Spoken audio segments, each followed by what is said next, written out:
So we can get started, and I believe people can hear us if we talk because Natalie has the microphone in. Oh, can we start with Bob? Well, if you Introduce. no, I'm going to say hello to everyone. I'll start. You can say hello to everyone too. Thank you. I'll wait my turn. You'll wait your turn. Okay. Hello, everyone, and welcome. I'm Carol Splendori, and we're going to go around the table. I guess why not, and say hello to one another and hello to the people online. I'm going to say thank you for coming to this panel discussion on leadership styles. We're all leaders.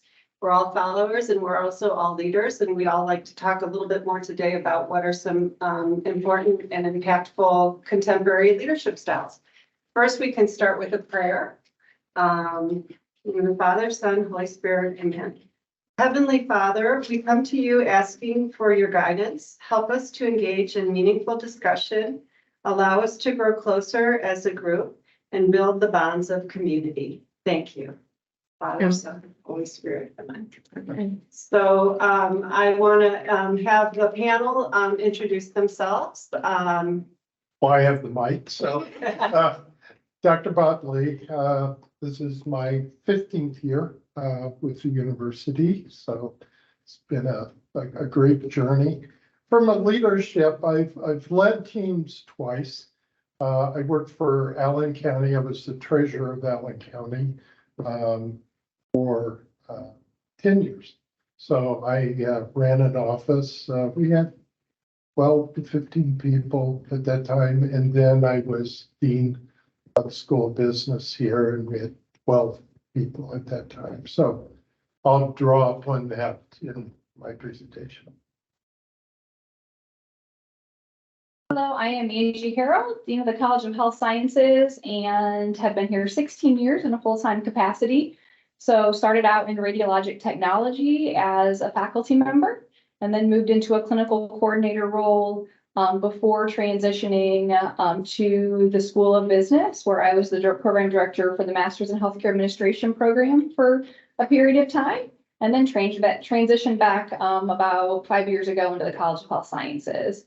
So had the opportunity over that time to lead in a lot of different capacities, served under Dr. Lee here for some time, and I'm just happy to be a part of the panel.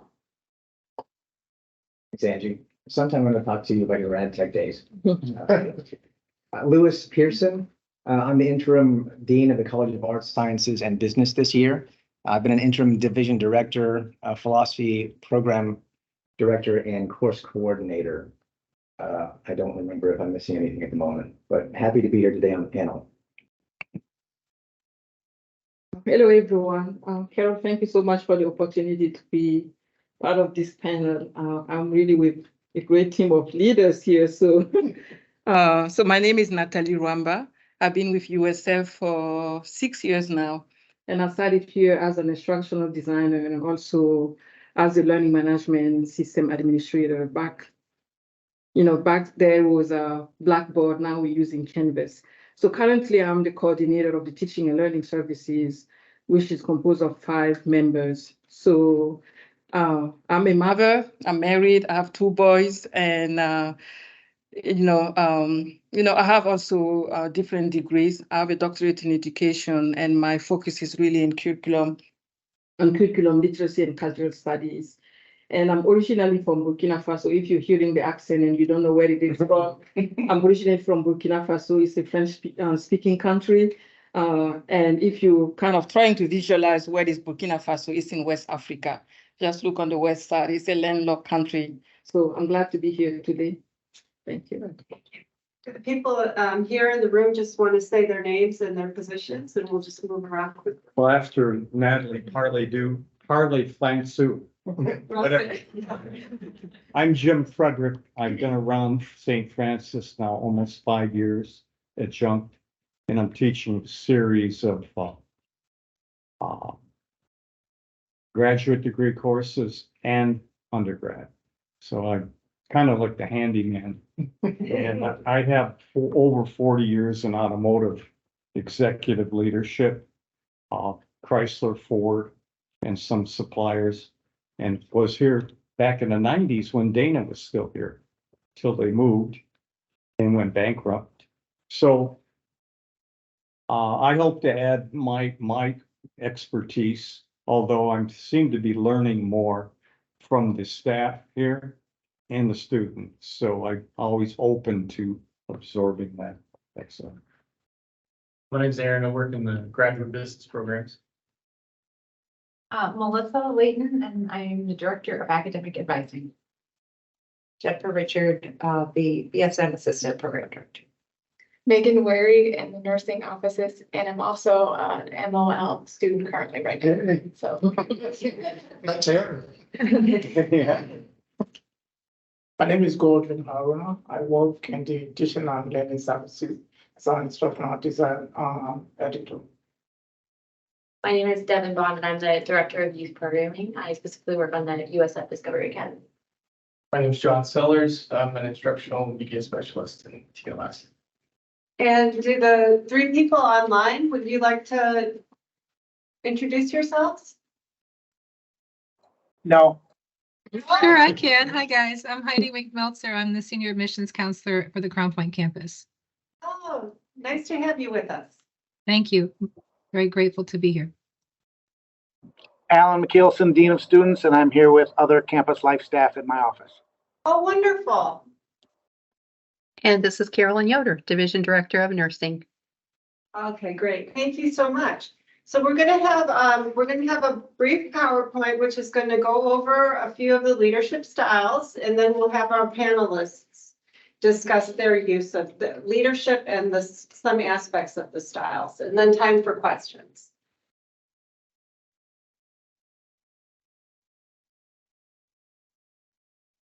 So everyone should be able to see the PowerPoint, and hopefully you can hear me online as well. I'm hoping that you can. If you can't, just say something so that we can, I'll talk louder, or we'll change something about giving me the microphone or something. But this is about some effective and very contemporary leadership styles. And we're going to talk about the styles and understand that there are different definitions of leadership, and talk about what are some of these behaviors underneath these particular leadership styles that tend to be pretty collaborative, and understand maybe what are some aspects of these styles that might be attractive to people here in this room and online that they might want to think about being intentional about using in their work or their home lives. And this is part of a series that we're starting this year. It's going to go on for several years. It's about teaching and learning outcomes assessment, and about organizational culture and personal development. These are going to be workshops, they're going to be lunch and learns, they're going to be maybe faculty and staff book clubs. They could take different forms, but they're going to be ways that where our community can grow together and bond and learn about different things that will enhance our teaching and learning and enhance our culture. And there's going to be three strands to them. There's academic enhancements. So this is going to be nuts and bolts stuff like academic program review and assessment. So there's a leadership theme about which this is the first one, which is sort of the introductory one about 4 different styles. And then there's going to be a series on culture and things like civic dialogue, but also on some things that are more about internal, like somatic healing. That's about using sound and breath work. So they're going in different directions. Back to leadership. Leadership itself, there's so many books out there on leadership. There's hundreds of thousands. Leadership is still pretty early as a, yes. How many have you had to read so far? Probably, well, just in leadership itself, probably only about 10 volumes just on leadership, but on things like organizational culture, if you put everything together, like in the leadership studies, I think Aaron, how many did we read? Like Aaron was in the same program, like 30 books?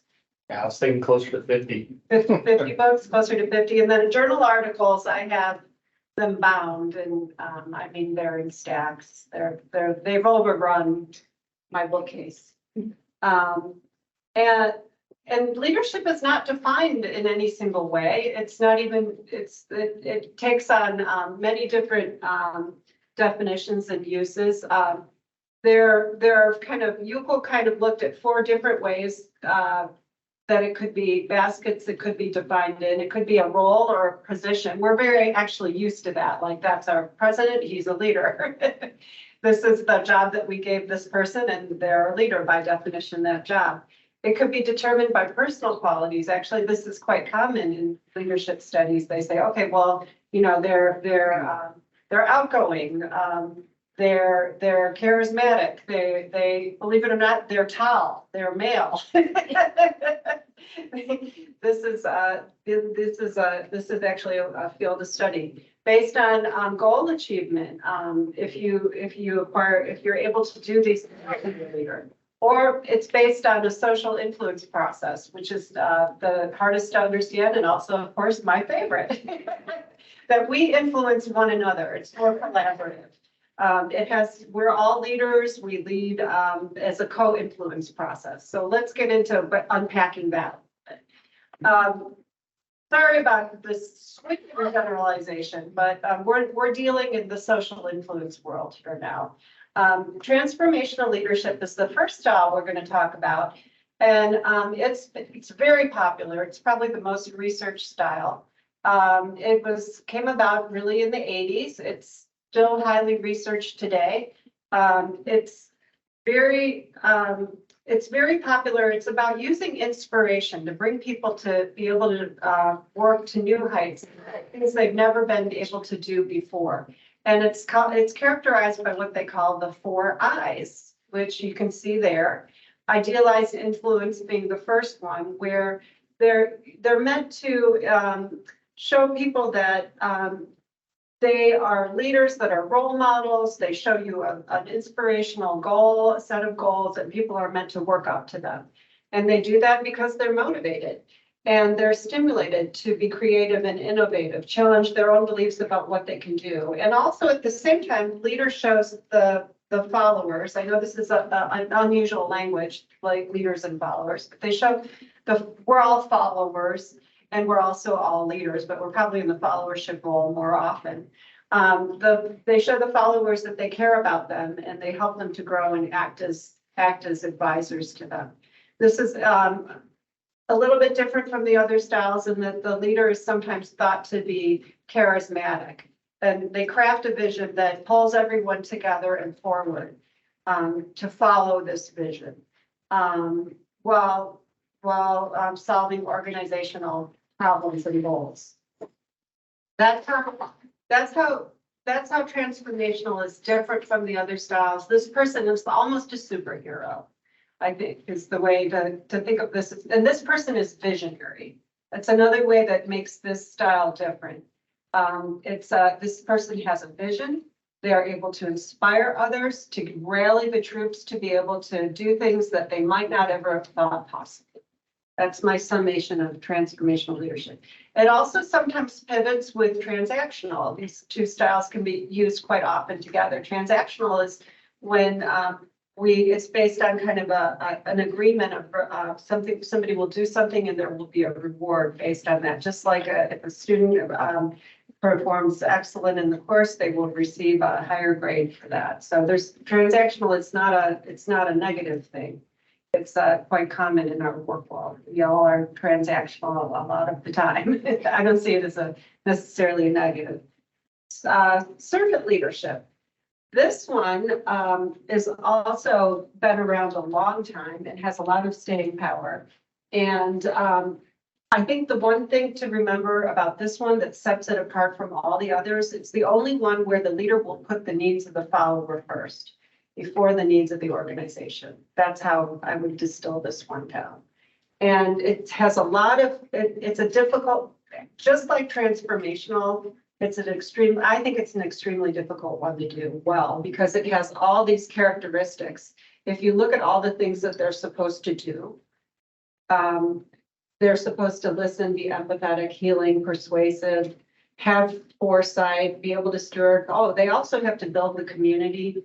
they're also doing a lot. They're doing a lot in terms of building their own organization and having vision, and then they're also caring about the community at large. So that's a little bit different from the transformational that we looked at. They're also really, like transformational, they're interested in follower growth. They're very, very interested in developing their followers. And they're different in that they're interested in societal impact.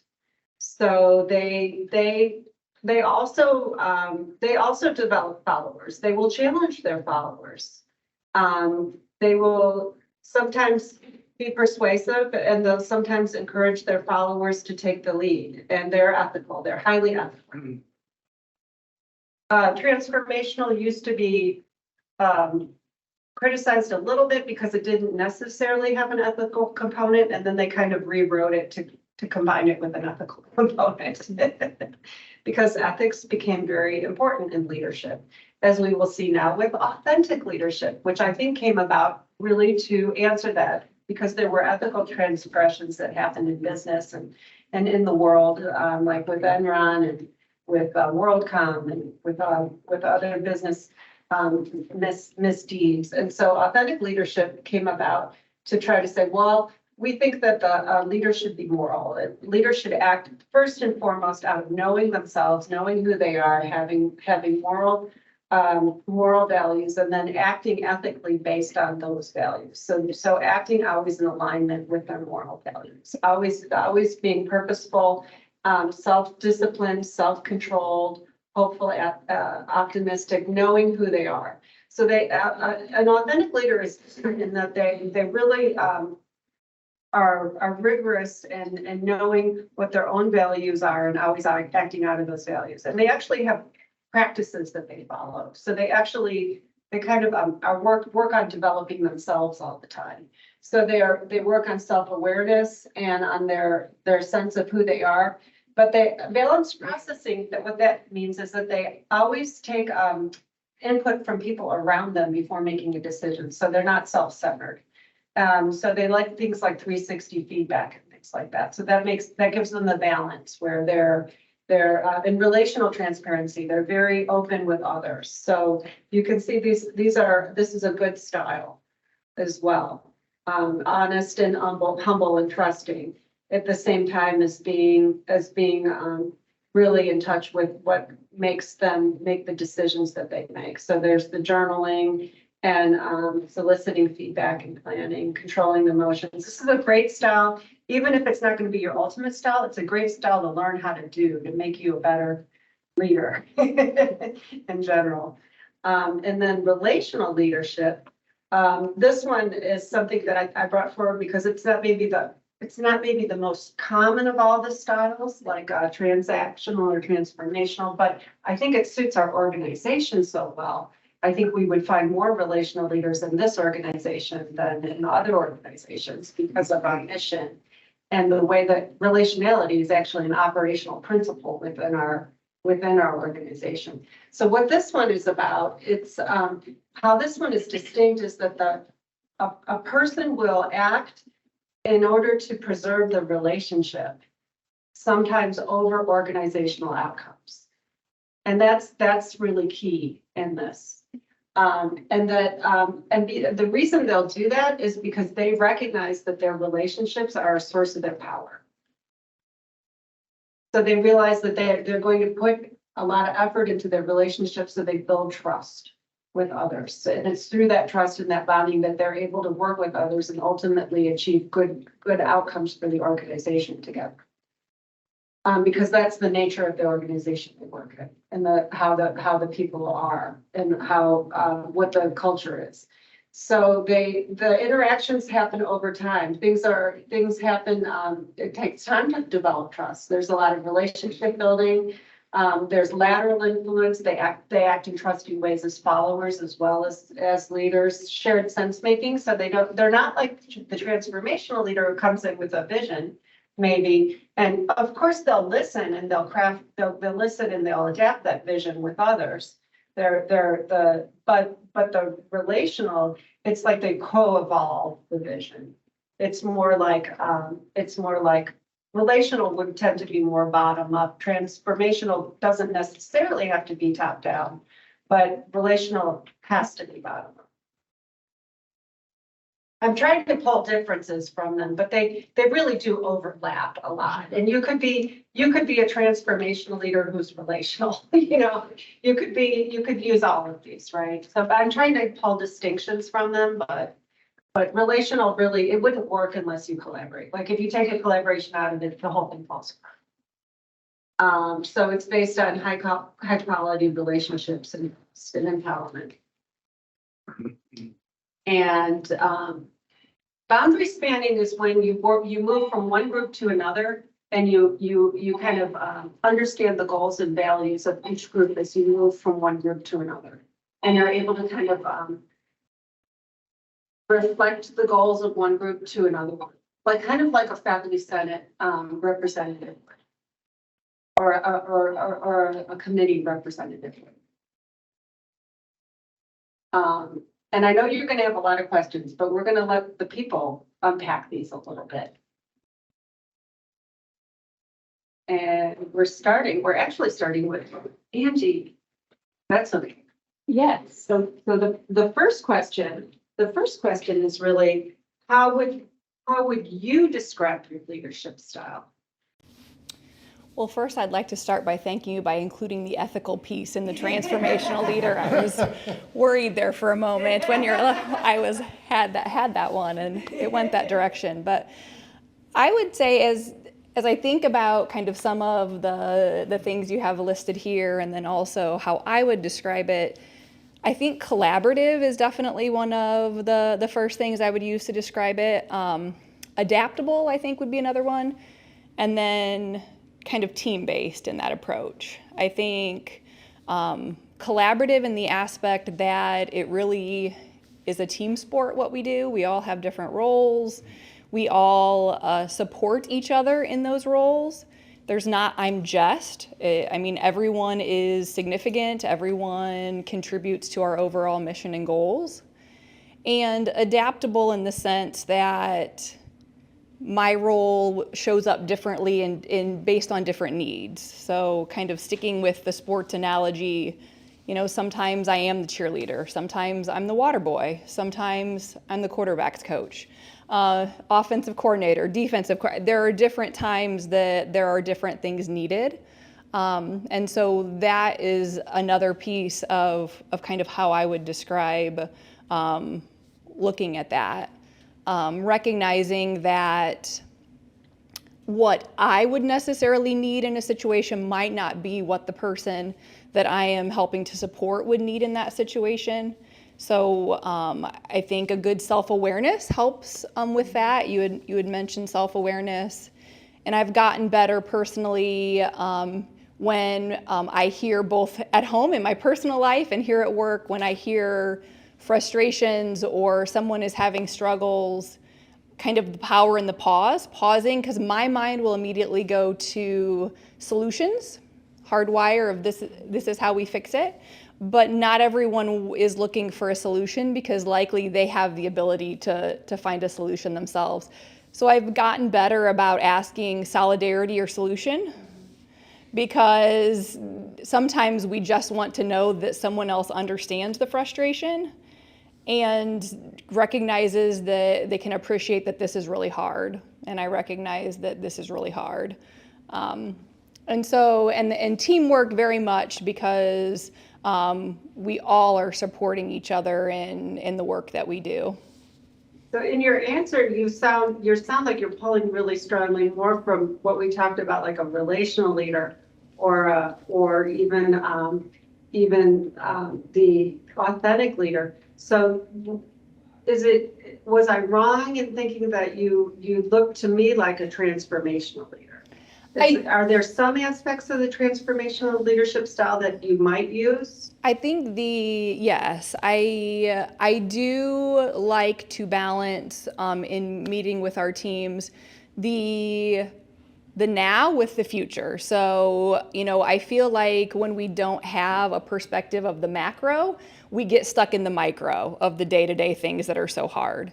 And so those are the pieces that energize me, talking about new ways of doing something. And so that, I think, is definitely one of the visioning pieces of how do we establish guiding values and what do we look at with that. It's a very good balance. I often say that a good analogy kind of for the visioning or the balancing for me is the Good Friday and Easter analogy. You know, if you only know Good Friday of the story or you only know Easter of the story, you miss a big part of that story. And so in looking at the vision for our college, it's a lot of the micro is caught up in the Good Friday moments of this feels really hard and this looks like it's going to take a long time, and how do we get from here to here? And so recognizing that having a moment to just, in the moment of Good Friday, talk about Easter and the excitement that will be in what this could look like gives us an opportunity to kind of recharge and reframe kind of a bigger purpose of why we're doing it, because it really is difficult work that everyone does. Everyone at all levels, it is difficult work. And so recognizing that there's a bigger process that we're working towards. And sometimes people will say, well, how are we going to do that? And I joke, but I don't joke. I said, well, we're not asked where the loaves and fish are coming from. I'm just asked to pull them out of the basket and hand them out. And every time I've reached in there, someone has been there, whether it's filling a new position or designing a program or a technology piece that we need to make it happen. The team has come together and that has been there. And so recognizing these aren't new problems, but how we reframe them from the larger piece. So yes, I do. If I was given the choice, I would have all Easter conversations all the time, but that is not the world that we live in, but I do like to have that balance. So any meeting we have where we're talking struggles, I also like to frame it with talking opportunity, because I think that helps to center all of our whys. Okay, thank you. Thank you. That's fantastic. I saved you. You didn't categorize it. Yeah, I mean, there's so much more to everyone, just one thing, but thank you. And we're going to move on now to Natalie. And so Natalie, how would you characterize your leadership style? So I know when you asked me to do this, it was about the servant leadership. And to be honest, you know, I never referred to myself as a servant leader until my colleague here, Dr. Godwin Aruna, a few years ago actually used it in a message he addressed to me. And I just heard it, I'm like, thank you. But then when you asked me to be part of this panel, I actually started thinking about, so what are some of the qualities that Godwin actually noticed in me that really made him, compel him to kind of give this statement. So as I pondered and kind of reflect about this, I will say definitely my leadership style is very service-focused, really helping others and supporting them. And if you notice, because at TLS, we are a service-driven unit, and I don't know if consciously or unconsciously, because when TLS, I was kind of alone for a few years before we started growing the team, and I don't know if consciously or unconsciously I started adding some of the pieces of who I am to this department. And I'm really grateful because the team has embraced the idea of service. Not that it's only service we do, but our focus is really to be there because we get a lot of requests, questions, and we are really there to support people. And I will say I really get my inspiration a lot from the Gospel of Matthew 20:28. I have it written, so let me read it for you. It states that, so it's Matthew 20:28, if you want to look at it later, just as the Son of Man did not come to be served, but to serve and to give his life as a ransom for many. And this is actually, it's from the Bible. It's also a motto. My son went to a Catholic school, and their slogan there is here to serve and not to be served. So the first time I heard it, I'm like, oh my God, somebody is getting me. Though it's coming from the gospel, I was really happy they made it simple. And most of you, if you have received my email, you've probably seen my signature. Right, yeah. So it's something, it's not really, it doesn't matter the situation at home, at work, at my parish, my community. This is who I am. It's not like something that came with the title of coordinator or something like that. So it's really in my nature, you know, even if you ask my parents today, I'm always that person behind the scene. I love to help, not sometimes always taking the lead, because like you describe here, you know, and also listening. I don't know, it's something that people have told me many times that I'm really good at listening, you know, because I feel like as a leader, for me, leadership isn't about always exercising your power or authority over people, because for me, collaboration is key. Being able to work with my colleague, listen to their needs, and also be there to really empower them to do their job. So that's the way I kind of see it. And like I said, this passage of the gospel, and then this is just who I am. So yeah. You've chosen a lot of the elements there, like listening and empathy. Right. Yeah. And serving first. Yeah, and the first time you actually gave us the presentation, I kind of see myself. Like I said, I'm really happy that you mentioned that those leadership style kind of overlap, because I find myself more on the, servant and authentic. Because for me, there are some principles that I live my life, like honesty, being authentic, being accountable. It's really important for me. And it's things that I kind of try to abide and live by every day, and expecting the same also from my team. And so, yeah, thank you. So let's see what's next. Then the next one is Lewis. Okay. When Carol came and asked me about this, you lent me one of your books so I could read about these different things. Part of me is skeptical of new things. My background is ancient Greek philosophy, and I like a long lens of history. Like you said, they blend, so is it like a horoscope? They kind of fit everybody. But then I also realized there's something here. If I don't scoff at it, I want to know what it is. And we talked a few times, and after I read that book, I didn't know if authentic was the one I would have self-identified. I thought maybe, I forget which one. The one that Fred Rogers was in, because I'm a huge Mr. Rogers fan. And then I thought later on, well, Mr. Rogers belongs in this one, because if I belong in this one, Mr. Rogers does. I've modeled a lot of what I do on I still watch Mr. Rogers on a regular basis with my kids. But when I saw what it is that this thing is trying to get at, I think I started reflecting on, does this show up in what I do, and is this a helpful way of thinking about my own practices? So I remember there was one time when Carol, I think you had a good intuition, but she was trying to figure out, well, can I confirm? Like, do you ever meditate? And I said, well, what do you mean? Like, that could mean a lot of things.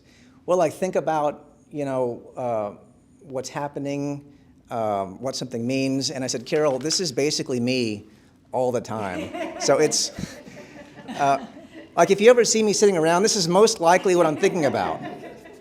And the last week there was a reading from Tobit at Mass, and I just started reflecting, so who am I as interim dean this year? I'm not Tobias, I'm not Sarah, I might be the Raphael the Archangel who is asked to come and help and fix this thing.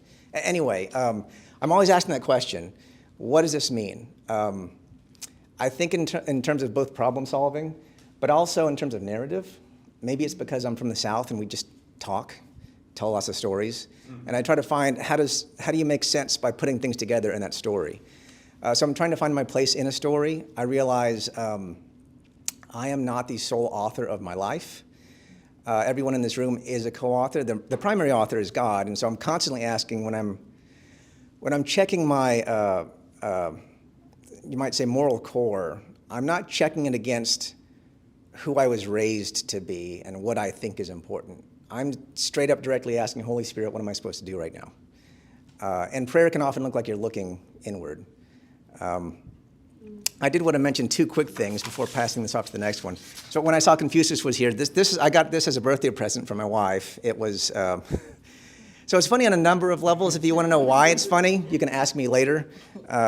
Who's the author of that? Confucius? Well, yeah, that's one of the reasons why it's funny. Exactly. You mean the quotes attributed to him? What's that? Is it all the quotes attributed Like all the fortune cookies, yeah, the Confucius is at the bottom. Yeah, yeah. I did want to read this one small passage. At a time, Ralph Waldo Emerson was one of my favorite authors. I still like some of his essays. This is from his essay, The American Scholar. The context for this was he was trying to, it was a Harvard address, justify we don't need to go to Europe to know what we're doing. There was this inferiority complex of American scholarship at the time. So this was an address to a college at the time, and after the fact, this is now labeled The American Scholar. That's the title of it. So I'll just read a little piece in here. For the instinct is sure that prompts him to tell his brother what he thinks. He then learns that in going down into the secrets of his own mind, he has descended into the secrets of all minds. He learns that he who has mastered any law in his private thoughts is master to that extent of all men whose language he speaks, and of all into whose language his own can be translated. And he goes on in this vein. But I realized something like this early on in my own personal life, that if you're always trying to figure out what other people are going to say in response to what you might do, basically try to play both sides of the relationship and walk on eggshells and play this kind of nice game, it's no wonder those kind of relationships kind of peter out, they don't grow, you can get frustrated in them. And I learned whether people will like or not like who I am and what I have to say and what I think is most important here, if I don't say it, they're not going to know it. They might guess at it or intuit it, but why am I making people do all this work just to try to figure out what I'm thinking? And so I think when you put this title on this thing, it helped me to think this is maybe a way of sort of cashing out one of the practices I realized a long time ago. One way to move forward on joint projects is to make sure everyone says where they are so you can actually, triangulate and then work together from that point. And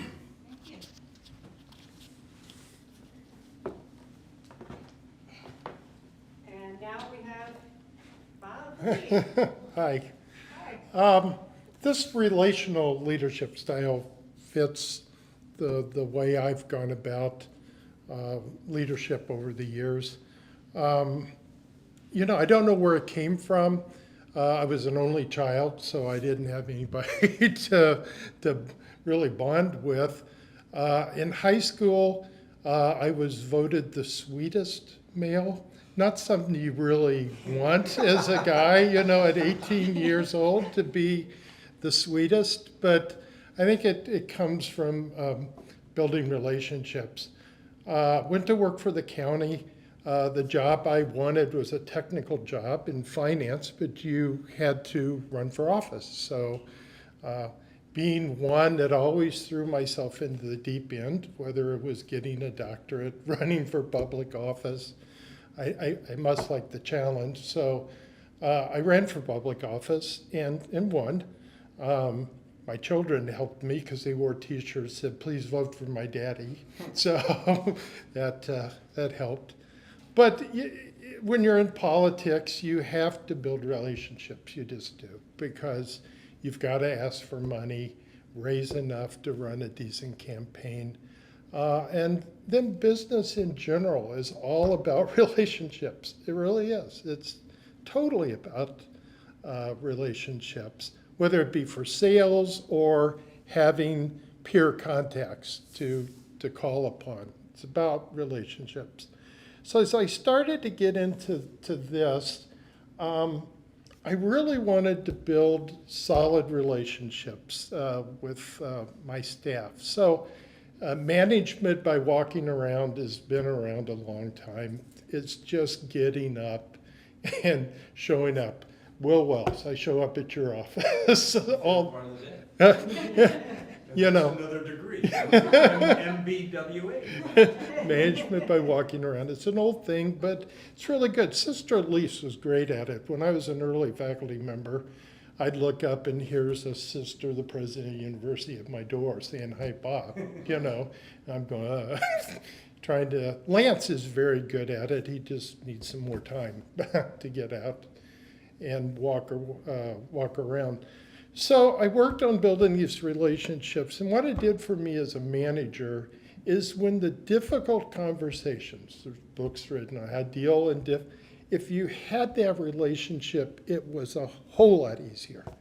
if you even fire to the point of firing people, if you have that relationship, I think when you're sitting face to face and you're about to have a tough conversation, if that relationship exists, you get into it way smoother than if you're in this power kind of situation. So I was big on building relationship and walking around.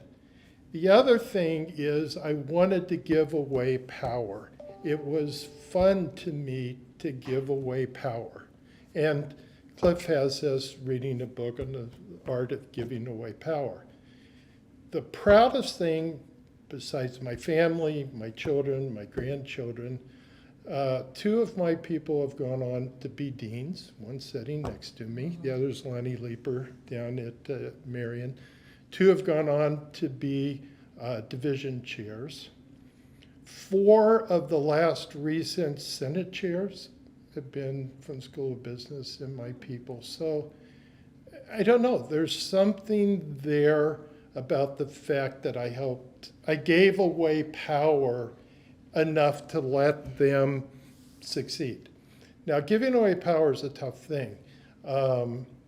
You need to help train, inspire, motivate, all those things, and then get the heck out of the way and let them do their thing.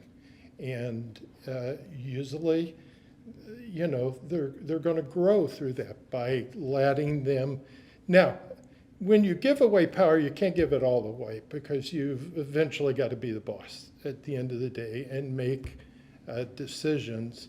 But if you let them grow, let them make mistakes. If you know they're about to make a mistake, but it isn't the end of the world mistake, let them make the mistake and go through that learning process from that. And I think that's, in the midst of all this, I've been a consensus builder.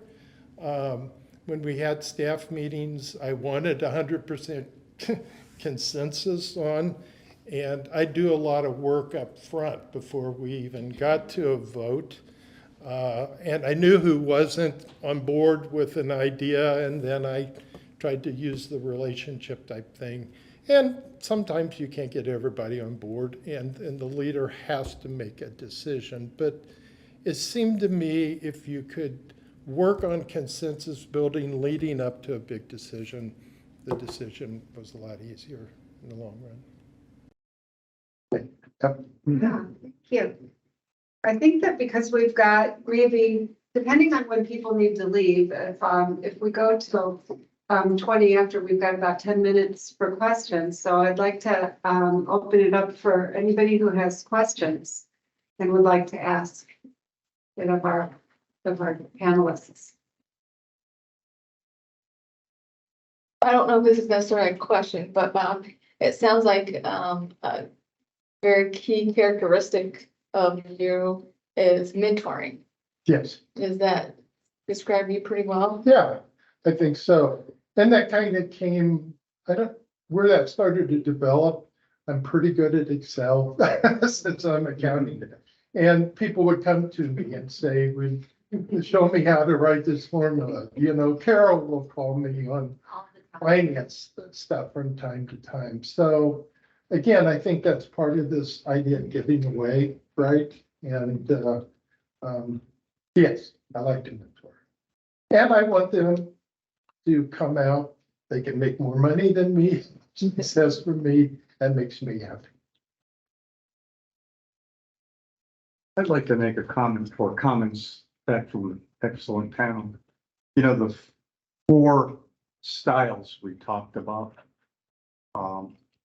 Servant, authentic, relationship. What I get out of this, or what I'm trying to put together, is within them, there's a constant, CONSTANT, that prevails in any one of those styles. Because you pick a style depending on the situation.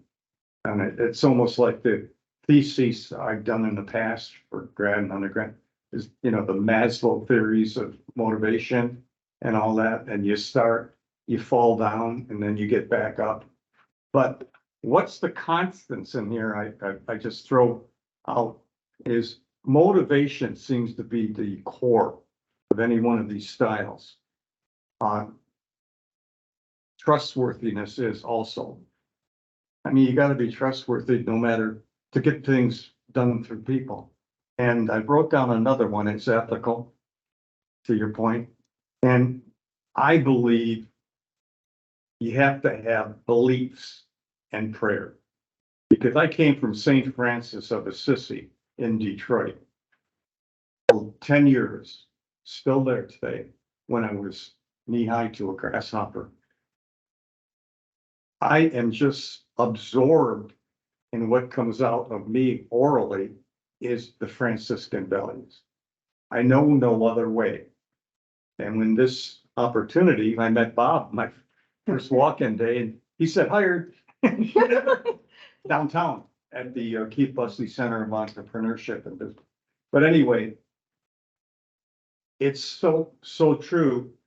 And having all those years in automotive, I've seen styles that constantly changed.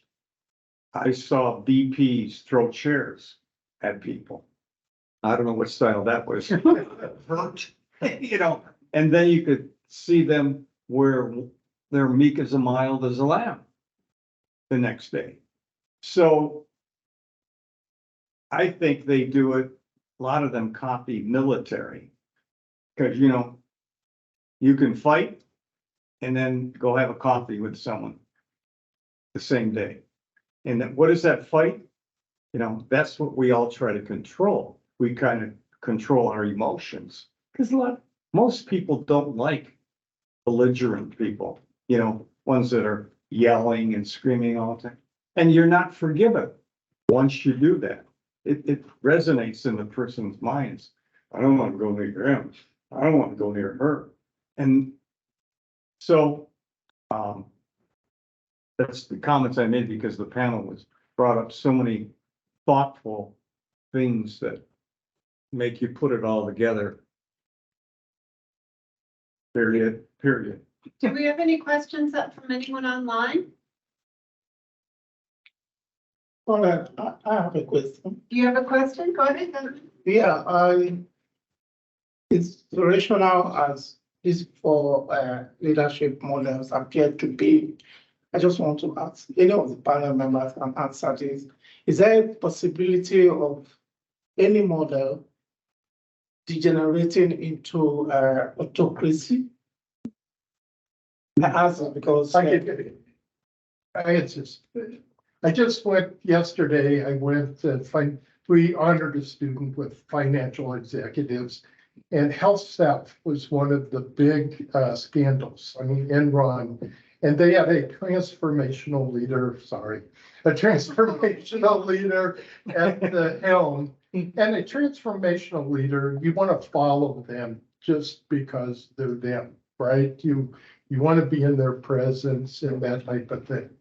But then that can get away. That ego that comes sometimes with a transformational leader, if it gets away from you, then that's where you've got to keep increasing the stock price and blah, blah. Then the temptation to do accounting scandals.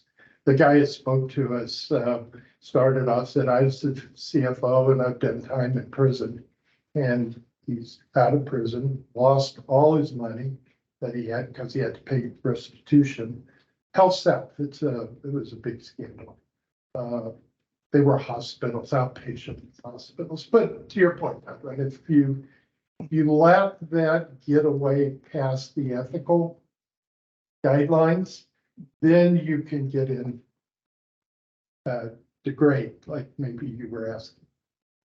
And I think one of the things, I'll go back to one of the things Carol said when she started the presentation, like, to be a good leader, you have to be a good follower.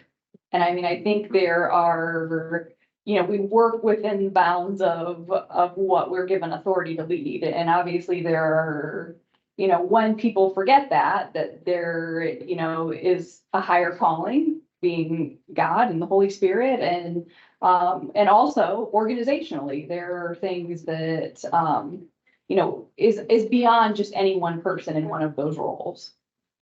I think it's also, I would say it's also the person and their personality and their character flaws.